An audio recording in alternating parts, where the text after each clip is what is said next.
네, 문재인 대통령은 이번 주 추미애 장관의 사표를 수리하고 윤석열 검찰총장과 추장관의 이른바 불편한 동거 정리에 나설 것으로 보입니다.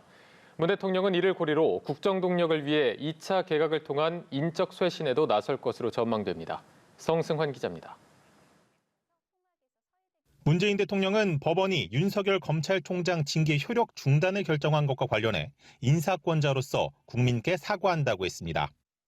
문 대통령은 결과적으로 국민들께 불편과 혼란을 초래하게 된 것에 대해 인사권자로서 사과 말씀을 드린다고 했습니다. 이런 점에서 문 대통령은 추윤 불편한 동거를 조속히 정리하기 위해 이번 주 추미애 장관 사표를 수리할 것으로 점쳐집니다.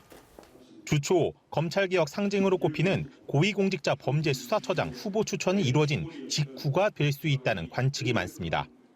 이와 함께 추 장관 사표 수리와 맞물려 2차 개각을 통한 인적 쇄신 시점에도 관심이 쏠립니다. 당장 이번 주 추 장관과 함께 서울시장 도전이 점쳐지는 박영선 중기벤처기업부 장관 등이 함께 교체될 수 있다는 관측입니다.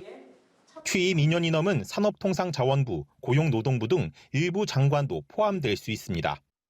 만약 추 장관 먼저 원포인트 교체를 한다면 2차 개각은 연초로 넘어갈 수 있다는 전망도 있습니다. 집권 5년차를 맞아 국정동력 확보를 위해 노영민 대통령 비서실장 등 청와대 참모 진용에 변화가 있을 것이란 시각도 적지 않습니다. 여기에 코로나 백신 수급 지원 논란과 부동산 문제 등 난제가 적지 않은 만큼 문 대통령이 대국민 소통에 나설 가능성도 있습니다. 신년사와 신년 기자회견 등을 통해 문 대통령이 직접 국정 운영 방향을 설명할 수 있다는 전망이 나옵니다. 연합뉴스 TV 성서환입니다.